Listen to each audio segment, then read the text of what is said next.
Good afternoon everyone, Calm Biker here. Just on a quick ride with Mrs. Calm on the back.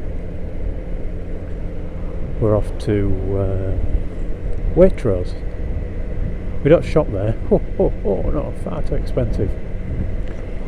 But somebody told us that they do a loyalty card. I'm sure it's not aimed at people like us, but when you get the loyalty card, unlike your Tesco's and what have you, it gives you things immediately, so you don't have to wait for 6 months and then you get 50p off a special edition, not quite available packet of washing powder. With the Waitrose one, you get things like a free coffee every day.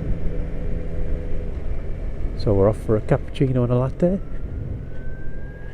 which we get free because we got 2 cards. That said, it's kind of worked from a little bit because we found that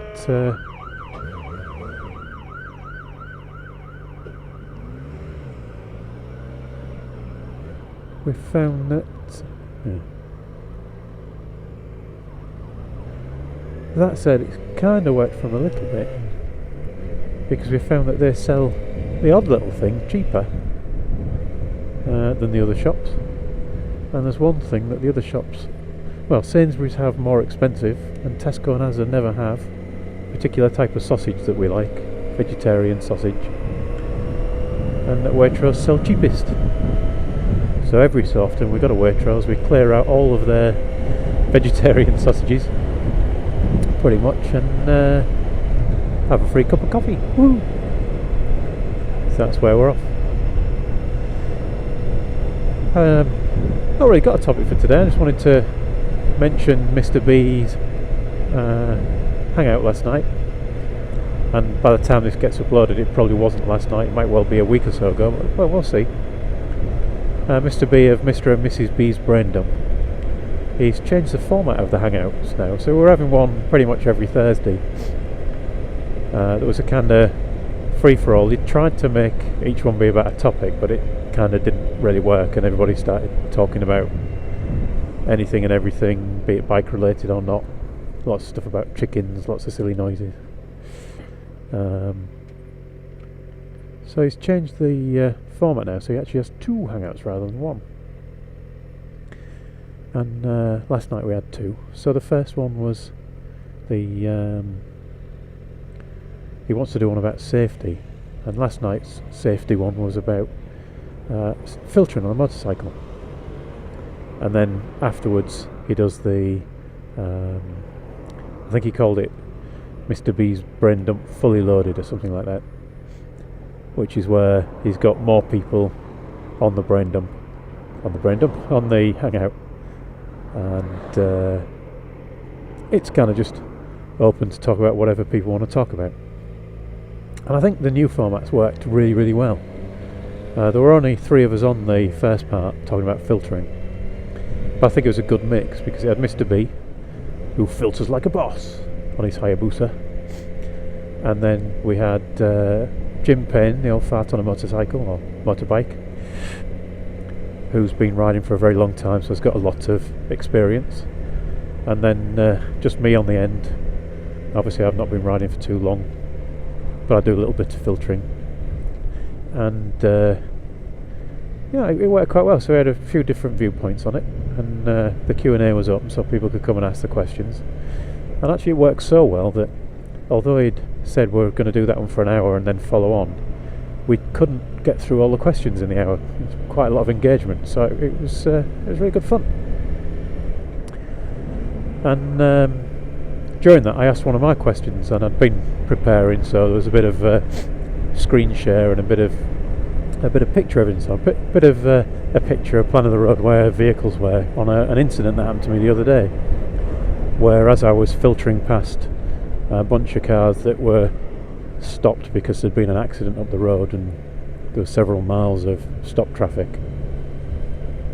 I filtered past some stationary cars near a pedestrian crossing, and at the very last minute one of the cars pulled out on me and luckily I missed them, and I only just missed them. I thought I'd actually got clipped because the distance between me and the car was so close. We're probably talking an inch or so, but I actually felt the wind of the car against my leg and pushing the bike. And because it was near a pedestrian crossing, I went and looked up the rules on it, and there's two conflicting rules in the highway code about what you can and can't do near a pedestrian crossing. Now I won't go into it in this one because I went into it much better in the hangout, and you can go and watch the hangout on YouTube, so I'll put a link to the hangout below.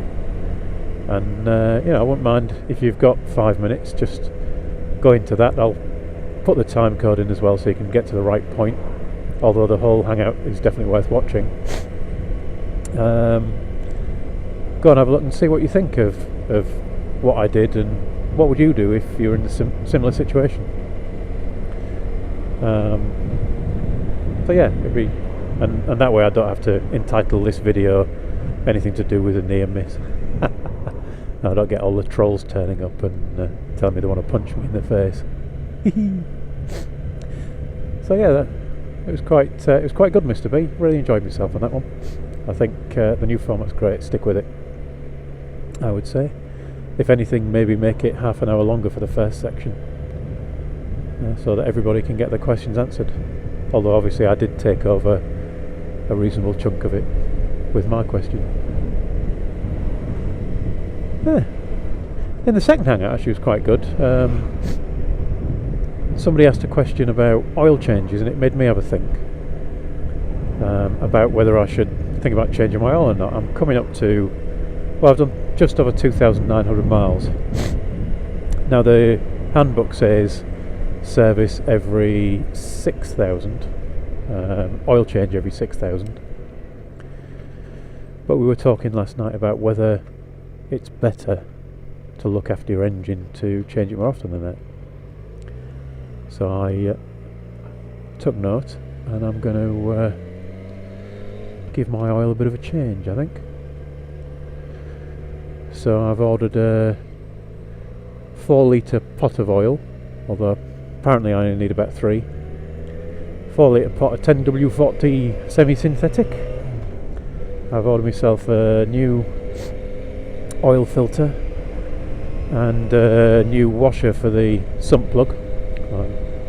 According to the book, it's best to change that every time you change the oil. And the washer was essentially free because I found on eBay a few people selling the official Yamaha filter, and all roughly 10 quid. And the one I ended up buying it from, pretty much the same price as everybody else, but it came with the drain plug washer for free. Woohoo! And with the oil, the filter, the washer, and I also bought an oil filter removal tool. It worked out about 38 quid. I think 40 quid delivered. So I thought, that can't really go wrong, can you? 40 quid. And if it prolongs the life of my bike, all the better. So I shall be, hopefully that'll all come this week. I shall maybe be doing that next week, or maybe the week after, when I'm at roughly 3,000 miles. Because it had an oil an oil change, I should say, at 600 miles for running in anyway. So maybe I'll go to 3,300 or something, which will be kind of the halfway point before its proper service at 6,000. Which I don't know if I'll be doing myself, or I might pay for that one, because obviously the bike is under warranty for 2 years, and I think having it serviced by a dealer and getting the stamp in the book is part of maintaining that warranty. So that might be the only service that I get done by the dealer. Anyway, we'll see. Maybe if it don't go all terribly horribly wrong, I shall post a video of me changing the oil and filter on my bike. I'm sure you're all waiting with bated breath for that one. Anyway, I'll shut up now. We're nearly at the very large coffee shop. So thanks for watching, everyone. Thanks for the hangout last night, Mr. B. Ride safe, everyone, and I'll talk to you all again soon.